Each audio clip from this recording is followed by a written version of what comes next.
അസ്സലാമു അലൈക്കും വറഹ്മത്തുള്ളാഹി. നബി സല്ലല്ലാഹു അലൈഹി വസല്ലമ തങ്ങളുടെ ഖബർ ഷരീഫിനടുക്കലേക്ക് പരാതി പറയാൻ വേണ്ടി ഒരുങ്ങിയ സിദ്ദീഖ് റളിയല്ലാഹു അൻഹുവിൻ്റെ മകളായ ഉമ്മു കുൽസൂം ബീവി റളിയല്ലാഹു അൻഹ മഹദിയുടെ ചരിത്രമാണ് നമ്മൾ മനസ്സിലാക്കുന്നത്. സ്വർഗം കൊണ്ട് സന്തോഷമറിയിക്കപ്പെട്ട സ്വഹാബി, ഇസ്ലാമിലേക്ക് കടന്നു വന്ന ആദ്യ പുരുഷൻ, നബി സല്ലല്ലാഹു അലൈഹി വസല്ലമ തങ്ങളുടെ ഏറ്റവും ഉറ്റമിത്രം അബൂബക്കർ സിദ്ദീഖ് റളിയല്ലാഹു അൻഹു മഹാനവറുടെ മകൾ ഉമ്മു കുൽസൂം ബീവി റളിയല്ലാഹു അൻഹക്ക് ഉമർ ബിൻ ഖത്താബ് റളിയല്ലാഹു അൻഹുവിൻ്റെ അടുക്കൽ നിന്നും വിവാഹാലോചന വന്നപ്പോൾ സഹോദരി കൂടിയായ ആയിഷ ബീവി റളിയല്ലാഹു അൻഹയായിരുന്നു ആ വിഷയത്തിൽ ഇടപെട്ടിരുന്നത്. മഹദി ഈ വിഷയത്തിൽ ചെറിയൊരു പ്രതീക്ഷയും ഉമർ റളിയല്ലാഹു അൻഹുവിന് നൽകിയിരുന്നു. ഉമർ റളിയല്ലാഹു അൻഹുവിൻ്റെ കർക്കശ നിലപാട് സ്വീകരിക്കുന്ന വ്യക്തിത്വമായതുകൊണ്ട് തന്നെ ഉമ്മു കുൽസൂം ബീവി റളിയല്ലാഹു അൻഹക്ക് ഈ വിവാഹത്തിന് താല്പര്യമുണ്ടായിരുന്നില്ല.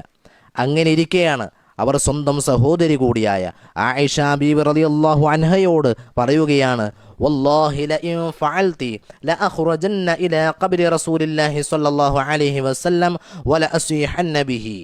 അല്ലാഹുവിനെ തന്നെ സത്യം, തീർച്ചയായും നിങ്ങൾ അങ്ങനെ ചെയ്താൽ റസൂലുള്ളാഹി സ്വല്ലല്ലാഹു അലൈഹി വസല്ലമ തങ്ങളുടെ ഖബറിൻ്റെ അടുക്കലേക്ക് പോയിക്കൊണ്ട് ഞാൻ പരാതി പറയുമെന്ന് ഉമ്മു കുൽസൂം ബീവി റളിയല്ലാഹു അൻഹ പറയുകയാണ്. ഈ സംഭവം റിപ്പോർട്ട് ചെയ്യുന്നത് അൽ-ഇസ്തിആബ് ഫീ മഅരിഫത്തിൽ അസ്ഹാബ് ലിബ്ൻ അബ്ദുൽ ബർ.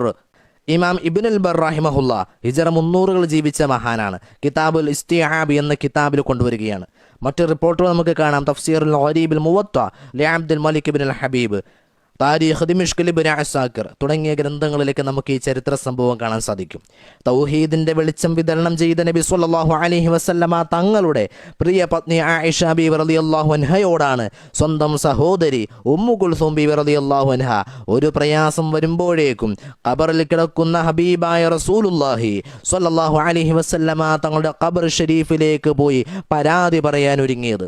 ഷിർക്കിൻ്റെ ഒരംശമെങ്കിലും ഇതിലുണ്ടായിരുന്നുവെങ്കിൽ തൗഹീദ് എന്തെന്ന് ആരെക്കാളും നന്നായി മനസ്സിലാക്കിയ ആയിഷ ബീവി റളിയല്ലാഹു അൻഹ ആ നിമിഷം തന്നെ തൻ്റെ സ്വന്തം സഹോദരിയെ ആ പറഞ്ഞതിൽ നിന്ന് തടയുമായിരുന്നു. അബൂബക്കർ സിദ്ദീഖ് റളിയല്ലാഹു അൻഹുവിൻ്റെ മകൾ കൂടിയായ ഉമ്മു കുൽസൂം ബീവി റളിയല്ലാഹു അൻഹക്ക് വഫാത്തായ നബി സല്ലല്ലാഹു അലൈഹി വസല്ലമ തങ്ങളോട് പരാതി പറയൽ ഒരിക്കലും ഷിർക്കാണെന്ന് തോന്നിയിട്ടുമില്ല. കാരണം സ്വഹാബികൾ ബിദ്അത്തുകാർ പഠിപ്പിച്ചു വെച്ച വികലമായ തൗഹീദ് മനസ്സിലാക്കിയവരായിരുന്നില്ല. ഇത് സ്വഹീഹായ സനദ് സഹിതം റിപ്പോർട്ട് ചെയ്ത ബഹുമാനപ്പെട്ട ഇമാം ഇബ്നുൽ ബർ റഹിമഹുല്ലാ ഷിർക്കിൻ്റെ ആശയം ഇതിലുണ്ടായിരുന്നുവെങ്കിൽ സ്വന്തം ഗ്രന്ഥത്തിൽ ഒരിക്കലും രേഖപ്പെടുത്തില്ലായിരുന്നു.